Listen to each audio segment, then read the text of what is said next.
अस्सलाम वालेकुम दोस्तों। आज मैच पे समझ नहीं आ रही कहाँ से शुरू करें, कहाँ पे ख़त्म करें, क्या लॉजिक दें, क्या वीकनेस के ऊपर बात करें। सभी में बॉलिंग, बैटिंग दोनों में पाकिस्तान बुरी तरह से एक्सपोज़ हुआ। पहले हम कहते थे ना क्लब लेवल की क्रिकेट, इसको हम स्कूल लेवल की क्रिकेट भी नहीं कह सकते। ऐसा लगा कि एक बहुत ही प्रोफ़ेशनल टीम की किसी ऐसी टीम के साथ मैच चल रहा है, जिसने शायद अभी क्रिकेट खेलना शुरू की है और पाकिस्तानी बल्लेबाज़ों ने बैट तो सिर्फ़ रन्स करने के लिए नहीं बल्कि खुद को बचाने के लिए इस्तेमाल किए हैं। मतलब 32 के ऊपर पाकिस्तान की आधी टीम घर पहुंच गई। 32 के ऊपर, वैसे तो उनके भी 132 के ऊपर 5 आउट थे। उसके बाद 170 रन वो और कर गए। समझ नहीं आया, मतलब हम बॉलिंग इस पिच के ऊपर हमारे जो मेन बॉलर थे उन्होंने 70-70 रन खाए हैं, 75-78। अगरचे सुफियान मुकीम का एक स्पेल निकाल दें, उसके अलावा इस पूरे मैच में हमें कहीं पर भी कुछ खास नहीं मिला। वैसे जब पाकिस्तान ने बॉलिंग की टॉस जीतकर, राणा साहब का बॉल जब इतना हिला ना, मुझे लगा कि टॉस का एडवांटेज फिर पाकिस्तान को मिल गया कि के अर्ली ऑन जो मिलता है सीम वो मिल जाएगा पाकिस्तान को। बट एक डर था कि राणा साहब इतना स्विंग कर रहे हैं, जब उनके बॉलर आएंगे तो वो पाकिस्तान के साथ क्या करेंगे। और इसमें बाउंस मिला, जहां पे बाउंस मिल जाए, हल्का सा स्विंग मिल जाए, पाकिस्तानी बल्लेबाज पैदल हो जाते हैं। मगर इतना ही हो जाएंगे वो शायद न्यूजीलैंड वालों को भी नहीं होगा। अगेन T20 सीरीज से हम शुरू कर लें कि बुरी तरह से एक्सपोज हो रहे हैं कि जहां पर बाउंस मिलता है हमारे बल्लेबाजों के पल्ले कुछ नहीं पड़ता।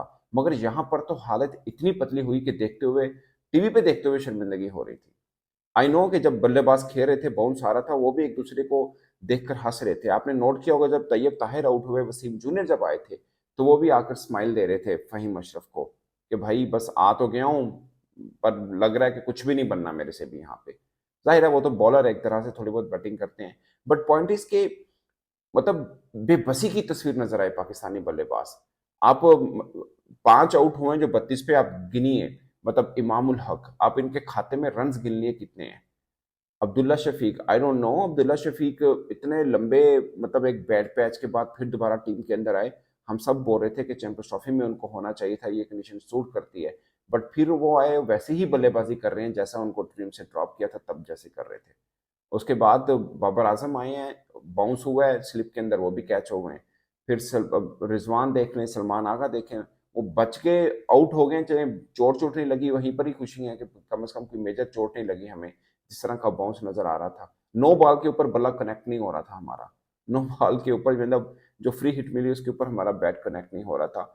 सलमान आगा अगरचे इस पूरे लॉट के अंदर, क्योंकि T20 सीरीज भी खेले, ओवरऑल इस पूरे टूर को बहुत बेहतर खेले हैं वो, मगर उनको भी कुछ पल्ले नहीं पड़ रहा था। वैसे न्यूजीलैंड के अंदर पाकिस्तान का रिकॉर्ड तो ये है कि हमने हाईएस्ट रन चेस जो किया हुआ है 262 का किया हुआ है।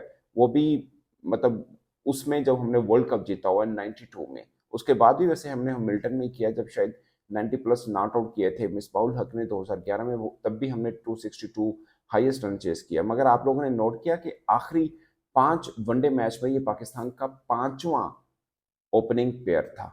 आखिरी 5 वनडे मैच में, हैरान कन मतलब बात है।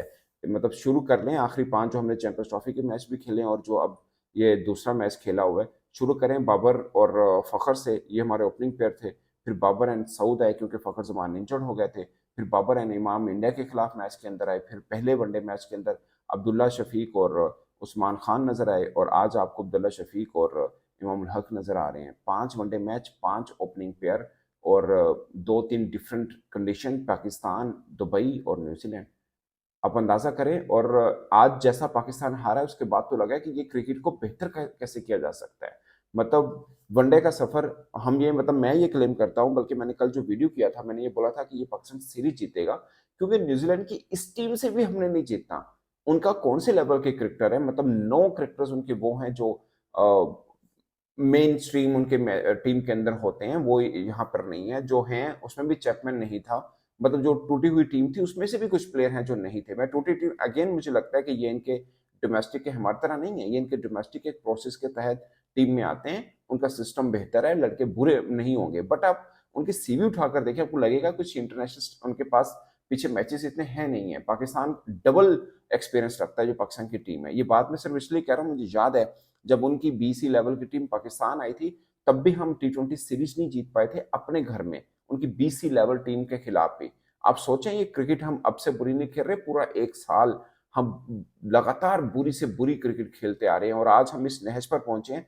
लग रहा है कि पाकिस्तान क्रिकेट यहाँ से बेहतर भी हो सकती है या नहीं बेहतर हो सकती। क्योंकि जब हमें लगता है कि पाकिस्तान टीम का बुरा वक्त खत्म हो गया, यहाँ से उठना है, वहीं से टीम पाकिस्तान हमें सरप्राइज करती है। और ये सरप्राइज नहीं किया, इस टीम की परफॉर्मेंस ने हमें परेशान किया कि यहाँ से अब हमें उठना कैसे है।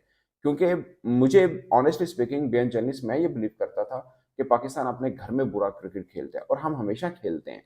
जब हम सीना कंट्री में जाएंगे, हमारे बॉलर्स हमें अच्छा साथ देते हैं, वहां से हम उठते हैं। और विद ड्यू रिस्पेक्ट, ये मतलब वो पाकिस्तान की टीम जो ऑस्ट्रेलिया को ऑस्ट्रेलिया में हराती है, हमें हुआ कि यार सीना कंट्री में हमारे बॉलर्स हमें जितवा लेते हैं। फिर हम साउथ अफ्रीका में भी अच्छा खेलते हैं। अब न्यूजीलैंड में इतनी बुरी हालत, हालांकि मैं ज्यादातर पर समझता हूँ कि सीना कंट्री में सबसे हमें हलवा जो हरीफ लगता है वो न्यूजीलैंड लगता है, क्योंकि न्यूजीलैंड के खिलाफ हम अमूमन हमारा परसेप्शन ये है कि हम अच्छा खेलते आए। वैसे तो हम 2011 के बाद कोई एक वनडे मैच वहां नहीं जीते हैं। 3 फेब 2011 के बाद हम अभी तक न्यूजीलैंड में वनडे मैच नहीं जीत पाए हैं। सीरीज की बात नहीं कर रहा, उसके बाद बहुत से कप्तान आए और बुरी तरह से हम हारे हैं। वनडे की मैं बात कर रहा हूँ। मगर ये तो हाहाकार है, ये हार नहीं है। इतना बुरा शायद न्यूजीलैंड भी एक्सपेक्ट नहीं करता। Again feeling sorry for the fan जो वहां पर बैठे हुए हैं। वो क्या सोच रहे होंगे यार, ये किस टीम को हम सपोर्ट करने आए। क्योंकि मैं खुद न्यूजीलैंड में 4 बार मैंने पाकिस्तान टीम को कवर किया है। बाय चांस वो सब T20s थी, बट इतने लंबे टाइम पीरियड के लिए कोई बैठता है। पहले हमारे बॉलर्स की दुर्गत बनते हुए देखी है।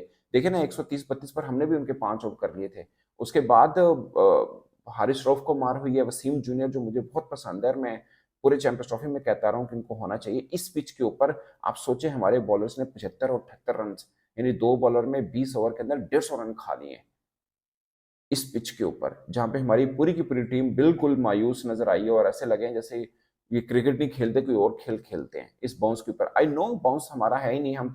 हम जब जीते ना टेस्ट, उस वक्त की बात होती थी जब हम टेस्ट सीरीज जीते थे कि यार हम टर्निंग ट्रैक बना रहे हैं, बट हम जब बाहर जाएंगे हम फंसेंगे। और आज नजर आया कि वो बात बिल्कुल सच थी कि हमें हमारे पल्ले कुछ नहीं पड़ रहा। वो मतलब हमें आदत है ना घुटने से नीचे वाली बॉल, वो हम अच्छा सा खेलते हैं। यहाँ पे बाउंस आया बिल्कुल पैदल। मुझे याद है, मैं वर्ल्ड कप 2015 का पाकिस्तान वेस्ट इंडीज का मैच आपको याद होगा, वहां पे भी 3-4 स्कोर के ऊपर पाकिस्तान के 5 आउट हो गए थे।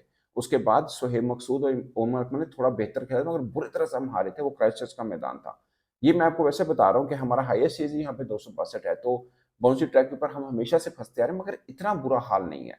इतना बुरा हाल कभी नहीं रहा। हम अपने घर में नहीं खेल पाते, हम दुबई जहां पर 10 साल हमने सबसे ज्यादा क्रिकेट खेली, वहां पे हम बुरी से खेले हैं। अब हम हमसे बाउंस भी नहीं खेला जा रहा, जहाँ पे हमें होता है ना यार बॉलर्स हमारे तगड़े हैं, यहाँ से कुछ कर जाएंगे तो के बल्लेबाज भी थोड़े बहुत रन करके हम अच्छा खेल लेते हैं। यहाँ पे भी हालत पतली है। अब आज आके वही फिर टीमें रहेगी जिनके खिलाफ हम पिछले 4-5 वर्षों में बेहतर खेल रहे हैं। हम अब PSL खेलेंगे, खुश हो जाएंगे क्रिकेट फैंस के, नहीं हमारे बल्लेबाज फलां फलां फलां अच्छे आ गए हैं। क्योंकि अभी नेशनल T20 हुआ, मैंने भी बातें की हैं, ये 3-4 लड़के अच्छे हैं जी। खैर बॉलर हमें वहां पर भी कोई नहीं मिला। और फिर क्या होगा, फिर हमने बांग्लादेश के खिलाफ खेलना है, वहां पे अच्छा खेलेंगे। फिर T20 world cup, T20 Asia cup आ जाना है, फिर सबने हम पे अपनी एवरेज अच्छी करनी है। फिर T20 वर्ल्ड कप भी आगे आ जाएगा। छोटी मोटी सीरीज हैं, हम वो शायद जीतते रहेंगे, और बड़ी सीरीज में हम बुरी तरह से एक्सपोज होते रहेंगे। ये डिजर्व नहीं करते वैसे पाकिस्तानी फैन। एक ही खेल है, एक ही एंटरटेनमेंट है। ऑनेस्टली स्पीकिंग पाकिस्तान के अंदर कोई एंटरटेनमेंट नहीं सिवाय इसके कि आप टीवी पे बैठ के मैच देख लें, और या अपने घर में मैच देख लें। और इसके अलावा क्रिकेट के अलावा कोई एंटरटेनमेंट नहीं। वहां पर भी हम बुरे हालत में हुए हैं। तो आई एम सॉरी, मतलब क्या किया जा सकता है, इस क्रिकेट को अब कैसे ऊपर उठाना है, ये एक बहुत बड़ा क्वेश्चन मार्क है उस क्रिकेट बोर्ड के ऊपर जिसके अंदर अपने क्या हालात चल रहे हैं। बड़ा सरप्राइजिंग काम है। आई डोंट नो कि यहाँ से पाकिस्तान, मतलब बुरा ये नहीं है कि पाकिस्तान इस तरह की क्रिकेट खेल रहा है, बुरा ये है कि आगे पता ही नहीं है कि हमने आगे कैसे बढ़ना है यहाँ से। कोई कोई जिसे बोलते हैं ना, उम्मीद नजर नहीं आ रही, कोई एक रोशनी नजर नहीं आ रही है। आपने डोमेस्टिक के भी ऑनेस्टली स्पीकिंग ठीक है, शायद टीम के अंदर कॉम्बिनेशन थोड़ा बहुत आप 19-20 कर सकते हैं, मगर इस बुरी हालत को कितना सा बेहतर कर सकते हैं, जीत के सफर पर डालना तो बहुत मुश्किल काम है। और मैं खुद शर्म फील कर रहा हूँ। मैंने कल बैठ के बोला कि हम जीत जाएंगे, क्योंकि मुझे लगा कि यार नहीं, पहला मैच भी वनडे हम जीत सकते थे। पता नहीं कहाँ से हम हार गए, एकदम कोलैप्स हुआ और हम हार गए। बट यहाँ तो जो लगा कि भाई अगला मैच तो इससे भी शायद बुरा होना है, क्योंकि हम बैट से वर्स्ट की तरफ जा रहे हैं। अब जीतने का छोड़ दीजिए, हम इस बाउंस के ऊपर बच गए, हमारे बल्लेबाज कोई मेजर चोट नहीं आई, यही हमारे लिए कीमत है। मैच बराबर में खेलना या फंस के खेलना तो बहुत दूर की बात रही है। अब इसके बाद तीसरे मैच में मुझे नहीं लगता जो लोग देखे हैं वो अगले मैच को भी देखेंगे, और ये बड़ा अनफॉर्चुनेट रहेगा पाकिस्तान के लिए। एक ही खेल बचा है, उसका ये हाल हुआ है। आई डोंट नो। और मेरे लिए मायूस कुन बात यह है कि यहाँ से आगे बढ़ने का सफर कैसे होगा वो भी कुछ समझ नहीं आ रहा, क्योंकि हम अपने घर के अंदर समझते हैं कि यार बॉलर कुछ नहीं कर पाते। वैसे तो उसमें भी हमें प्लेइंग 11 का इशू बना कि हम शायद सुफियान मुकीम के ऊपर बात होनी चाहिए कि उस बंदे ने अच्छी बॉलिंग की है। चैंपियंस ट्रॉफी में वो होता थोड़ा बेहतर फर्क डाल देता, मगर बुरे से खेले हम चैंपियन। एक आधे बॉलर से शायद आप थोड़ा सा स्पाइस ले सकते हैं, तब भी आपको चैंपियंस ट्रॉफी में फेवरेट थोड़ी बन जाने थे। बट मुझे एक उम्मीद थी कि यार सीना कंट्री में घूम फिर के हम थोड़ा सा बेहतर हो जाते हैं, कॉन्फिडेंस लेवल थोड़ा बेहतर होगा। मगर यहाँ पर बॉडी लैंग्वेज गिरी हुई पाकिस्तान की। और समझ आ रही थी कि जब नया बल्लेबाज पिच के ऊपर आ रहा है तो वो ड्रेसिंग रूम में बैठा क्या सोच रहा होगा। और ड्रेसिंग रूम में मैं सोच रहा था कि यार आकिब जुबैद है, मोहम्मद यूसुफ हैं, वो इन गिरी हुई बॉडी लैंग्वेज को कम से कम उठाने का कोई काम तो करे। दोनों सीजन्ड पाकिस्तान के करेक्टर रहे हैं, ये कुछ ना कुछ इस पे तो करे। मतलब हार से दुख नहीं है, जो बॉडी लैंग्वेज थी उसको देखकर अफसोस हुआ कि हमारे पास कोई जवाब ही नहीं है इस बाउंस का, इस बाउंस को कैसे खेलना है, इससे निकलना कैसे है। मतलब मुझे बीइंग पाकिस्तानी में, चले जर्नलिस्ट की बात छोड़ दीजिए, बीइंग पाकिस्तानी ये नहीं कह रहा था पाकिस्तान बुरा खेल रहा है, मुझे ये था कि कम से कम एक जवाब तो उनके चेहरे पर नजर आई। जो फैन देख रहे हैं टीवी पे उनको कुछ उम्मीद तो नजर आए, चेहरों पर वो भी नजर नहीं आ रही थी। इस पर दोस्तों आप अपनी राय कमेंट की सूरत में जरूर बताइएगा। मेरी तरफ से इतना ही, इजाजत दीजिए। अल्लाह हाफिज।